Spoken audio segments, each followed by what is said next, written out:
కొత్తగా గ్రూప్ 2 కోసం ఎవరైతే ప్రిపరేషన్ స్టార్ట్ చేశారో గ్రూప్ 2 ప్రిలిమ్స్ అనేది ఈసారి చాలా కీలకం కాబోతుంది. ఎందుకంటే గతంలో 1:100 రేషియోలో ప్రిలిమ్స్ నుంచి మెయిన్స్‌కి క్వాలిఫై చేయడం జరిగింది. అంతకుముందు నోటిఫికేషన్ తీసుకుంటే 1:15లో మాత్రమే క్వాలిఫై చేయడం జరిగింది. అంటే ఈసారి 1:100 ఉంటుందంటే ఖచ్చితంగా ఉండకపోవడానికి అవకాశం ఎక్కువ ఉంటుంది. సో 1:12లో కానీ 1:15లో కానీ ప్రిలిమ్స్ నుంచి మెయిన్స్‌కి అభ్యర్థులకించే రేషియో అయితే ఉండబోతుంది. ఇప్పుడున్న కాంపిటీషన్ కూడా మనం చూసుకుంటే లాస్ట్ టైం 1:2 డాక్యుమెంట్ వెరిఫికేషన్ ఎవరైతే వెళ్ళారో వాళ్ళందరూ కూడా మళ్ళీ ఇప్పుడు రాస్తారు. అండ్ ఎవరైతే కొంచెం జూనియర్ అసిస్టెంట్స్ అలాంటి సర్వీస్ సెలెక్ట్ అయ్యారో వాళ్ళు కూడా మళ్ళీ రాస్తారు. అలాగే సివిల్ సర్వీస్ బ్యాక్గ్రౌండ్ నుంచి వచ్చిన వాళ్ళు కూడా రాస్తారు.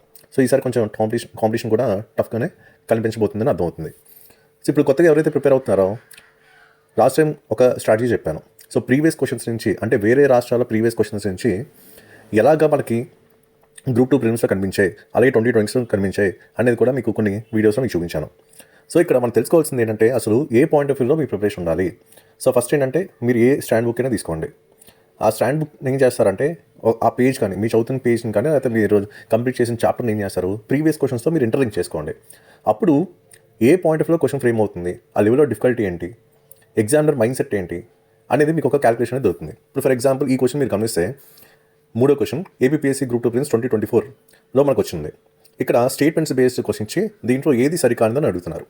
ఓకే, అయితే ఇది కొత్తగా వచ్చిందేం కాదు, వేరే రాష్ట్రం ఆ పర్టికులర్ పిఎస్సీలో ఆల్రెడీ ఈ క్వశ్చన్ అయితే రావడం జరిగింది. సో ఇక్కడ మనం చూసుకుంటే ఫస్ట్ స్టేట్మెంట్ తర్వాత రిఫరెన్స్ అనేది ఆల్రెడీ ఇక్కడ చూడండి #8PVQ స్పెషల్ నోట్స్లో మీకు ఇక్కడ చూపించాను హుమయూన్ తరక ఫౌండేషన్ మీద.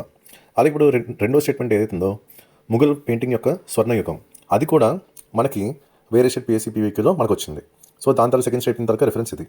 అలాగే మూడో స్టేట్మెంట్ ఏదైతే మనకు కనిపిస్తుందో జహంగీర్ పాలనలో డానిష్ వ్యాపారుల మొఘల్ ఆస్థానంలో యూరోపియన్ పెయింటింగ్ను ప్రవేశపెట్టారు. ఈ పర్టికులర్ స్టేట్మెంట్ సి చూసుకుంటే ఇక్కడ చూడండి యూరోపియన్ ఇన్ఫ్లుయెన్స్ అని ఇక్కడ ఇచ్చాను మీకు. సో ఇదంతా ఏంటంటే వేరే రాష్ట్రాల్లో అడిగిన క్వశ్చన్స్ అన్ని కూడా మనం అనలైజ్ చేసి ఇలాగ పీవైక్యూ బేస్డ్ మెటీరియల్ అయితే నేను డిజైన్ చేయడం జరిగింది. సో లాస్ట్ టైం ఏంటి మనం ఇంగ్లీష్ మీడియంలో మొత్తం మనం చేసాం. సో అప్పుడు కూడా ఇలా డైరెక్ట్ రిఫ్లెక్షన్స్ అయితే పడ్డాయి.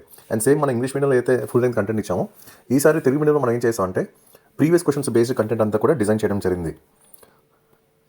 అలాగే ఇప్పుడు నాలుగో క్వశ్చన్ చూద్దాం. ఏ మౌర్య అధికారి తూనికలు మరియు కొలతలకు బాధ్యత వహించారు. సో ఇది కూడా సేమ్ మళ్ళీ వేరే రాష్ట్రంలో అడిగిన క్వశ్చన్ ఇది. ఓకే, సో దానికి సంబంధించినవి కూడా ఇక్కడ నేను సార్ట్అవుట్ చేశాను. అంటే ఇక్కడ ప్రీవియస్ క్వశ్చన్స్ దానికి ఇంపాక్ట్ ఎలా ఉంది అనేది మీరు ఒకసారి క్యాలిక్యులేట్ చేసుకోండి. అందుకే ఎవరైతే ఇప్పుడు కొత్తగా ప్రిపేర్ అవుతున్నారో ఇప్పుడే ఆ పీవైక్యూతో ఇంటర్లింక్ చేసుకోవడం అనేది నేర్చుకోండి. పాలిటీ మెటీరియల్ ఉంది, ఎకానమీ మెటీరియల్ కూడా మన దగ్గర ఉంది తెలుగు మీడియంలో. సో దాంతోపాటు రీసెంట్గా మనం ఇండియన్ హిస్టరీ కూడా లాంచ్ చేసాం.